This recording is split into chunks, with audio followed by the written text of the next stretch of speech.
At the end of the day, who are you really working for? The banks. Money is created in a bank and invariably ends up in a bank. They are the true masters, along with the corporations and governments they support. Physical slavery requires people to be housed and fed. Economic slavery requires people to feed and house themselves. It is one of the most ingenious scams for social manipulation ever created, and at its core, it is an invisible war against the population. Debt is the weapon used to conquer and enslave societies, and interest is its prime ammunition. And as the majority walks around oblivious to this reality, the banks, in collusion with governments and corporations, continue to perfect and expand their tactics of economic warfare, spawning new bases, such as the World Bank and International Monetary Fund, while also inventing a new type of soldier, the birth of the economic hitman.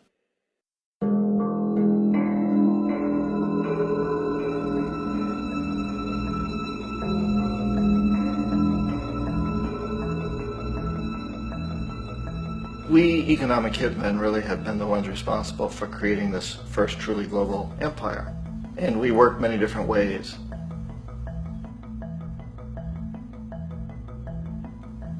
But perhaps the most common is that we will identify a country that has resources our corporations covet, like oil, and then arrange a huge loan to that country from the World Bank or one of its sister organizations.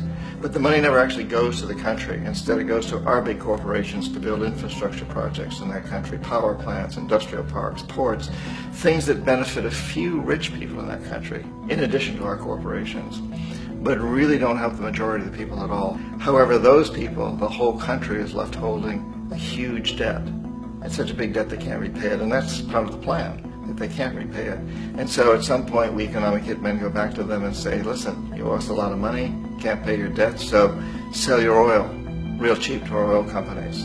Allow us to build a military base in your country, or send troops in support of ours to someplace in the world like Iraq, or vote with us on the next UN vote. To have their electric utility company privatized and their water and sewage system privatized and sold to U.S. corporations or other multinational corporations. So there was a whole mushrooming thing, and it's so typical of the way the IMF and the World Bank work. That you put a country in debt, it's such a big debt it can't pay it, and then you offer to refinance that debt and pay even more interest. And you demand this quid pro quo, which you call a conditionality or good governance, which means basically that they've got to sell off their resources, including many of their social services, their utility companies, their school systems sometimes, their penal systems, their insurance systems, to foreign corporations. So it's a double, triple, quadruple whammy. And in that way, we've really created an empire, but we've done it very, very subtly. It's clandestine. All the empires of the past were built on the military, and everybody knew they were building them. So the British knew they were building them, the French, the Germans, the Romans, the Greeks, and they were proud of it. And they always had some excuse, like spreading civilization, spreading some religion, something like that. But they knew they were doing it. We don't. The majority of the people in the United States have no idea that we're living off the benefits of a clandestine empire, that today there's more slavery in the world than ever before. And then you have to ask yourself, well, if it's an empire, then who's the emperor? Obviously, our presidents of the United States are not emperors. An emperor is someone who's not elected, doesn't serve a limited term, and doesn't report to anyone, essentially. So you can't classify our presidents that way. But we do have what I consider to be the equivalent of the emperor, and it's what I call the corporatocracy. The corporatocracy is this group of individuals who run our biggest corporations, and they really act as the emperor of this empire. They control our media, either through direct ownership or advertising. They control most of our politicians because they finance their campaigns, either through their corporations or through personal contributions that come out of the corporations. They're not elected, and they don't serve a limited term, they don't report to anybody. And at the very top of the corporatocracy, you really can't tell whether a person's working for a private corporation or the government because they're always moving back and forth. So, you've got a guy who one moment is the president of a big construction company like Halliburton, and the next moment he's vice president of the United States, or the president who is in the oil business. And this is true whether you've got Democrats or Republicans in the office. You have to moving back and forth through the revolving door. And in a way, our government is invisible a lot of the time, and its policies are carried out by our corporations on one level or another. And then again, the policies of the government are basically forged by the corporatocracy and then presented to the government. They become government policies. So it's an incredibly cozy relationship. This isn't a conspiracy theory type of thing. These people don't have to get together and plot to do things. They all basically work under one primary assumption, and that is that they must maximize profits regardless of the social and environmental costs.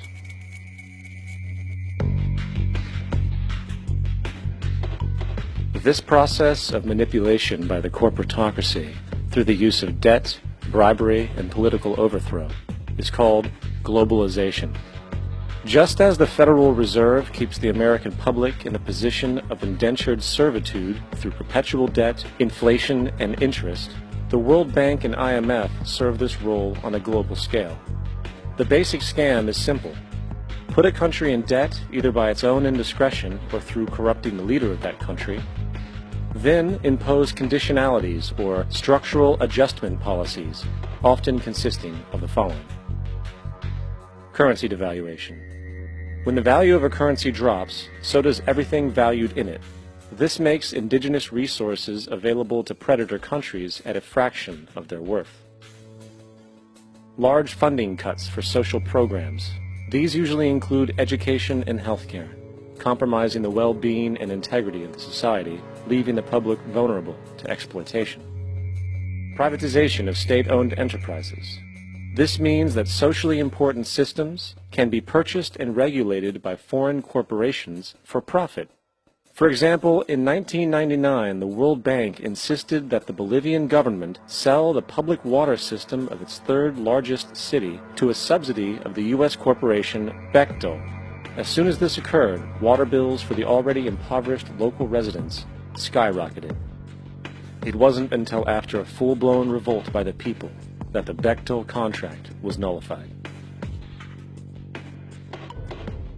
Then there is trade liberalization, or the opening up of the economy through removing any restrictions on foreign trade.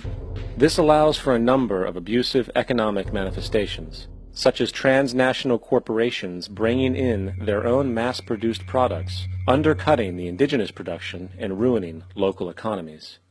An example is Jamaica, which, after accepting loans and conditionalities from the World Bank, lost its largest cash crop markets due to competition with Western imports. Today, countless farmers are out of work, for they are unable to compete with the large corporations. Another variation is the creation of numerous, seemingly unnoticed, unregulated, inhumane sweatshop factories, which take advantage of the imposed economic hardship. Additionally, due to production deregulation, environmental destruction is perpetual, as a country's resources are often exploited by the indifferent corporations while outputting large amounts of deliberate pollution. The largest environmental lawsuit in the history of the world today is being brought on behalf of 30,000 Ecuadorian Amazonian people against Texaco, which is now owned by Chevron. So today it's against Chevron, but for activities conducted by Texaco. Estimated to be more than 18 times what the Exxon Valdez dumped into the coast of Alaska. In the case of Ecuador, it wasn't an accident. The oil companies did it intentionally. They knew they were doing it to save money out there rather than arranging for proper disposal. Furthermore, a cursory glance at the performance record of the World Bank reveals that the institution, which publicly claims to help poor countries develop and alleviate poverty, has done nothing but increase poverty and the wealth gap, while corporate profits soar. In 1960, the income gap between the fifth of the world's people in the richest countries versus the fifth in the poorest countries was 30 to 1. By 1998, it was 74 to 1. While global GNP rose 40% between 1970 and 1985, those in poverty actually increased by 17%. While from 1985 to 2000, those living on less than $1 a day increased by 18%. Even the Joint Economic Committee of the U.S. Congress admitted that there is a mere 40% success rate of all World Bank projects. In the late 1960s, the World Bank intervened in Ecuador with large loans. During the next 30 years, poverty grew from 50% to 70%. Under or unemployment grew from 15 to 70%. Public debt increased from 240 million to 16 billion, while the share of resources allocated to the poor went from 20% to 6%. In fact, by the year 2000, 50% of Ecuador's national budget had to be allocated for paying its debts.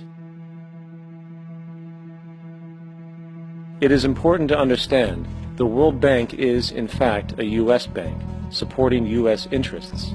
For the United States holds veto power over decisions, as it is the largest provider of capital. And where did it get this money? You guessed it.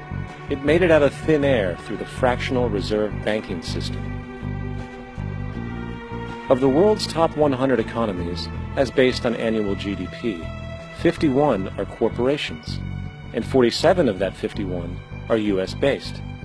Walmart, General Motors, and Exxon are more economically powerful than Saudi Arabia, Poland, Norway, South Africa, Finland, Indonesia, and many others.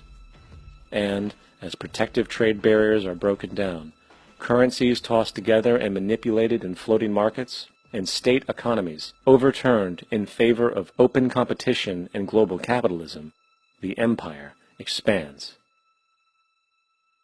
You get up on your little 21-inch screen and howl about America and democracy.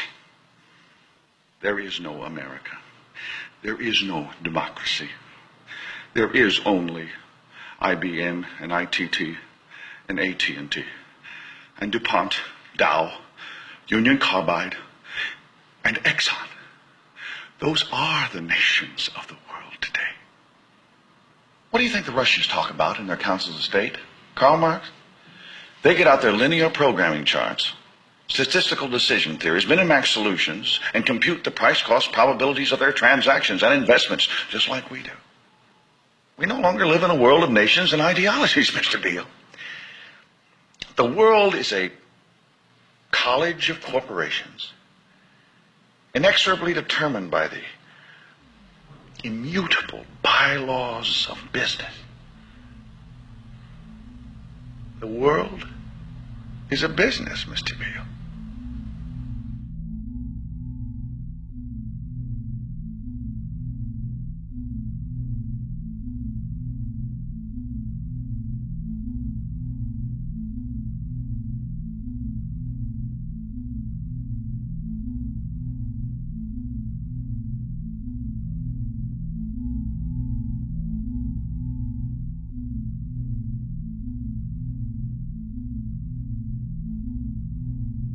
The world is being taken over by a handful of business powers who dominate the natural resources we need to live while controlling the money we need to obtain these resources. The end result will be world monopoly, based not on human life, but financial and corporate power. And as the inequality grows, naturally more and more people are becoming desperate. So the establishment was forced to come up with a new way to deal with anyone who challenges the system. So they gave birth to the terrorist. The term terrorist is an empty distinction, designed for any person or group who chooses to challenge the establishment. This isn't to be confused with the fictional Al-Qaeda, which was actually the name of a computer database for the US-supported Mujahideen in the 1980s.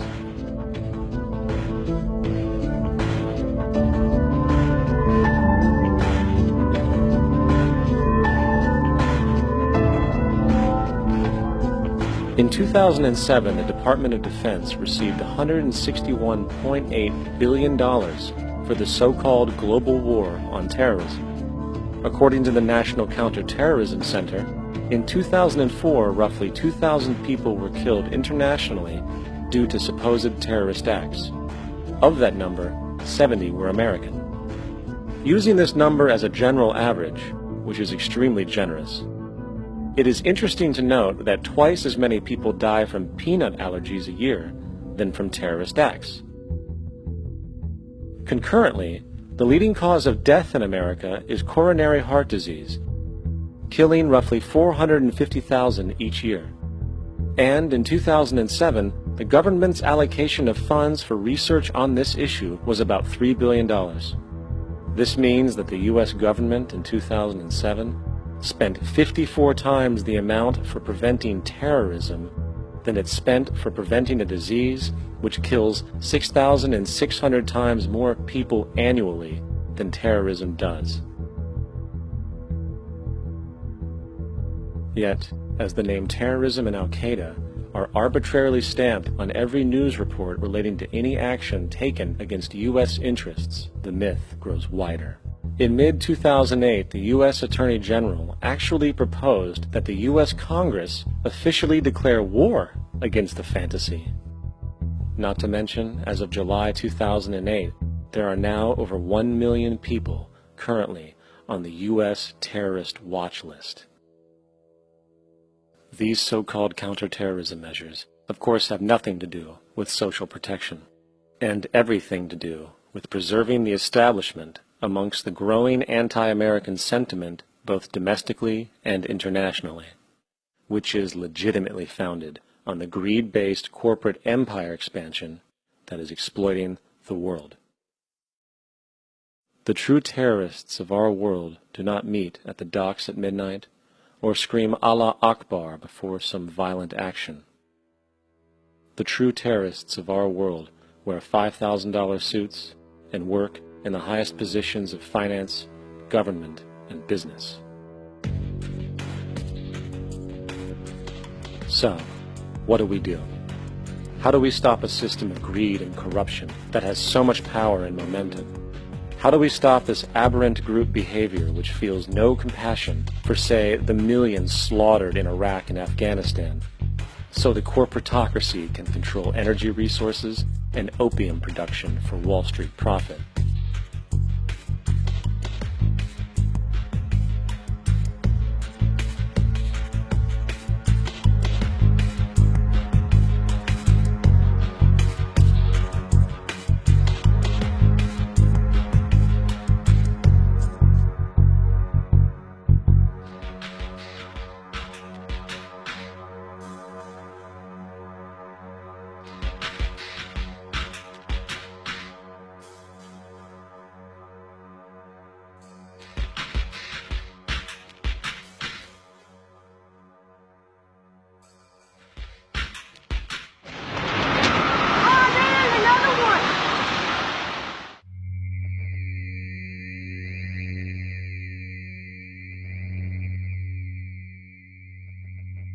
How do we stop a system of greed and corruption that condemns poor populations to sweatshop slavery for the benefit of Madison Avenue? Or that engineers false flag terror attacks for the sake of manipulation? Or that generates built-in modes of social operation which are inherently exploitative? Or that systematically reduces civil liberties and violates human rights in order to protect itself from its own shortcomings? How do we deal with the numerous covert institutions, such as the Council on Foreign Relations, the Trilateral Commission, and the Bilderberg Group, and other undemocratically elected groups which, behind closed doors, collude to control the political, financial, social, and environmental elements of our lives? In order to find the answer, we must first find the true underlying cause.